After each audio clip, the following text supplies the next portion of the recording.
Subsub ka ba sa trabaho? At lahat ay handa mong gawin para sa pag-asenso? Hello, what's up? Your best here.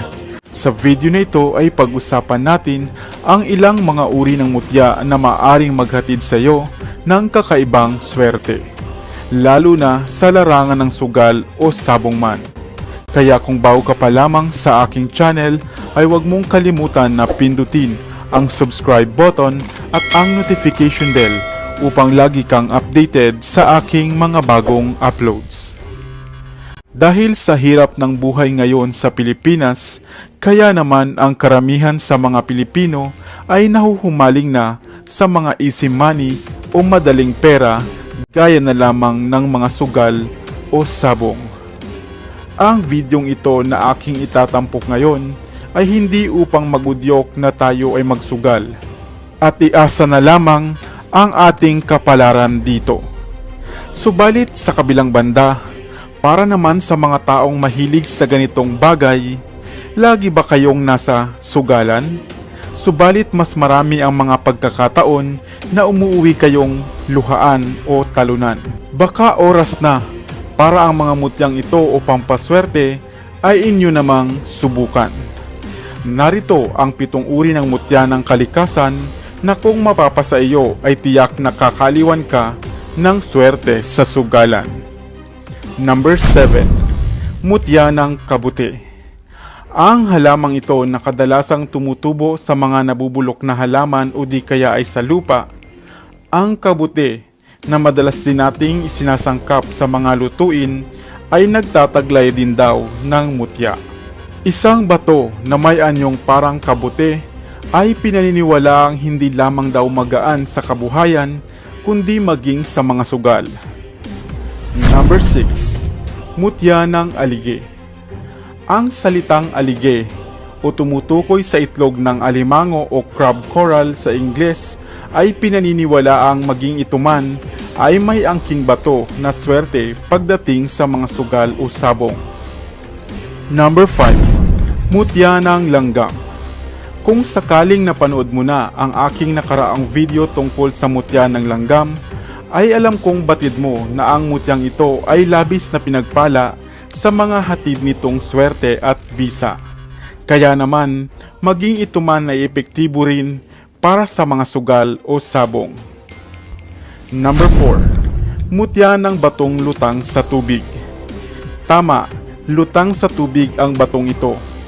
Kakaibang bato na bukod tanging lumulutang sa tubig. Maging ang inyong lingkod ay nakakita na ng batong ito.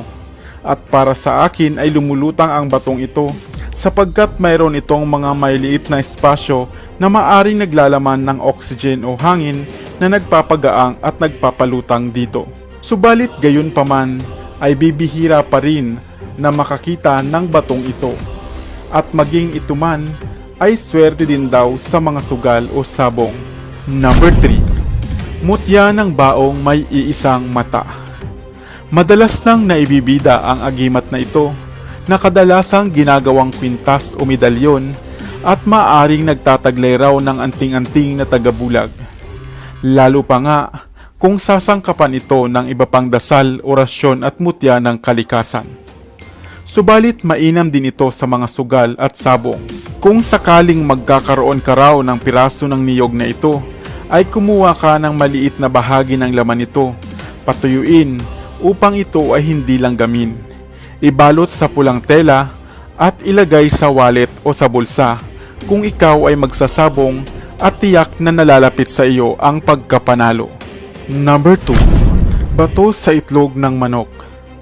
May pagkakataon ba na aksidenteng nakakita ka ng bato mula sa lulutuin mong itlog? Kunin raw ito at ihalo sa tubig o sa alkohol at maghugas ng inyong kamay bago lumaban sa sugal gamit ang pinagbabara nito at tiyak raw ang inyong pagkapanalo. Handa na ba kayo para sa nangunguna sa listahan ng isa sa pinakamabisang mutya na maganda daw pagdating sa sugal? Number 1. Mutya ng lansones. Ang batong ito sa anyo ng buto ng lansones ay maaari raw makuha sa bunga nito. Subalit kadalasan ay itinatapon nga ito dahil sa napakapait nitong lasa kung iyo itong makagat. Subalit kung papalarin ka raw na makasumpong nito ay pakaingatan sapagkat mainam ito para sa mga sabong o anumang uri ng sugal. Ibalot ito sa pulang tela o pouch at parating dalhin o bitbitin upang maghatid sa iyo ng kakaibang swerte. Mayroon ka na bang napili sa mga pampaswerteng ating nabanggit? Tandaan, ang videong ito ay ginawa hindi upang manghikayat ng sino man na magsugal, kundi upang magbigay lamang ng dagdag na kaalaman. Ang bisa ng mga ito ay nakadepende pa rin sa iyong paniniwala. At higit sa lahat, ang bisa ng mga mutyang ito ay maaari ring manghina at lubusang mawala. Kung kaya, huwag nating iasa dito ang ating pag-asenso. Tayo pa rin ang responsable sa pag-abot ng ating mga minimithing pag-asenso. At higit sa lahat, huwag na huwag makakalimot na tumawag sa Diyos.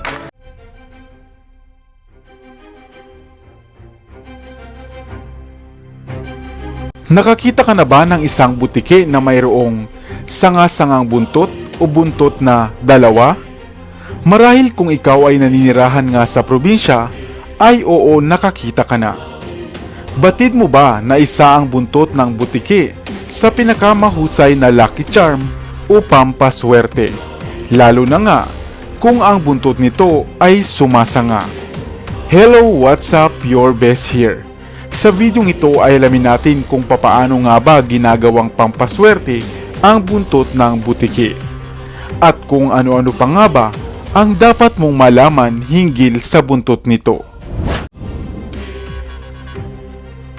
Ang butike o Hemidactylus frenatus o house gecko ay isang uri ng nocturnal na hayop na ang ibig sabihin ay madalas mo nga lamang silang makikita sa gabi. Subalit kapag minsan ay meron naman ito sa umaga. Ang mga butike ay kadalasang makikitang nakadikit na gumagapang sa kisame, sa dingding na malapit nga sa ilaw, sapagkat sila ay nag-aabang ng mga lumilipad na insekto upang maging pagkain. Kaya nga tinatawag din silang house sweeper, dahil sila nga ang umuubos sa mga insekto tulad ng langaw, ipis, lamok o gagamba at ginagawa nga nila itong hapunan. Ang mga butike ay kadalasang humahaba ng hanggang 15 sentimetro at maaari ngang mabuhay ng hanggang 5 taon lamang. Hindi rin sila nangangagat o makamandag kaya ligtas ang pagkakaroon ng butiki sa inyong bahay. Humuhuni rin ang mga butiki na senyalis nga ng kanilang excitement sa panghuhuli ng insekto. At ang tunog o huni ng mga butiki sa bansang Bangladesh ay nangangahulugan pala ng yes o pagsang-ayon.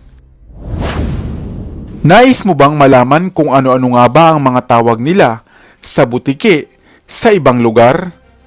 Ang butiki sa Thailand ay tinatawag na Jingjuk. Sa ilang bahagi naman sa India ay tiktikay. Viti naman sa Nepal at dito sa atin sa Katagalugan ay butiki. Tiki sa Visaya at alutiit naman sa mga Ilocano. Subalit sadyang kakaiba at natatangi ang hayop na butiki. Dahil ito nga ay pinaniniwalaang nagdadala nga ng labis na swerte. Ang paniniwalang ito ay nagsimula pa nga sa bansang Ehipto at para sa kanila, ang mga butiki ay simbolo ng kasaganaan, pagkakaibigan at maraming pera. Kung kaya naman maging dito sa atin sa Pilipinas, ito rin ay kinagis na ng paniniwala. Sa oras daw na pumatak o malaglagan ka ng butiki sa kanang balikat, ikaw ay makararanas ng sunod-sunod na swerte o mga blessings. Subalit kung ang kaliwang balikat mo naman ang bagsakan nito, ay kamalasan ang iyong daranasin. Ang huni rin ng butiki ay isang senyalis raw ng swerte o signal upang ikaw ay humayo na at ikaw raw ay suswertihin. At mayroon pa ngang isang kilalang paniniwala na ang isang butiki na mayroong sanga-sangang buntot, ito man ay isa o dalawa o tatlo, ay labis na napakaswerte. Madaling maputol ang buntot ng butiki at isa nga ito sa kanilang depensa upang takasan ang mga kalaban. Subalit may kakayahan din sila na mapatubo ulit ito, ang kanilang mga buntot. At minsan kahit na nga masugatan lamang ito, ay agad itong susuloy at tutubo, at kung minsan pa nga ay sanga-sanga ito. At kung mayroon ka raw makita na gaya nito, ay mainam na kunin mo ito, hulihin ng maingat ang butiki at kunin ang buntot nito. Pagkatapos mong makuha ang buntot nito, ay muli mo itong pakawalan. Ilagay ang buntot sa ilalim ng araw hanggang sa ito ay matuyo o kaya naman ay ilagay sa asin. Matapos ay ilagay mo ito sa isang bote ng alkohol o langis, buhat sa niyog na may isa o dalawang mata lamang, sapagkat ito ay isa ring pampaswerte. Maaari mo itong magamit na pampaswerte sa iyong negosyo. Ilagay lamang sa lagayan ng pera o kaha at ikaw ay dadagsain na ng mga customers. Kung ikaw naman ay mahilig sa sugal, iyo itong gawing pampaswerte bago ka magtungo sa sugalan. Sa oras na marinig mo nga raw ang huni ng butiki, ito ay senyales o go signal na upang tumaya ka na nga sa loto o anumang sugal dahil ikaw ay magiging maswerte. Wala mang scientificong patunay ang paniniwalang ito, ngunit marami ang magpapatunay at nakaranas na nga ng swerte nitong taglay. Subalit isang paalala lamang buhat sa inyong lingkod na maging maingat sa paghuli ng butiking ito, dahil ito ay maaaring nagtataglay ng mga bakterya gaya ng salmonella. Ugaliing maghugas ng kamay pagkatapos silang hawakan upang makaiwas sa mga karamdaman. At ang swerte nitong dala ay samahan pa nga natin ng sipag, tiyaga at dasal, at tiyak na lubos-lubos ang darating na pagpapala. Sana ay may bago kang natutunan sa videong ito. Iwan ka naman ng comment sa comment section sa ibaba. I-like at i-share mo na rin para naman sa kaalaman ng iba.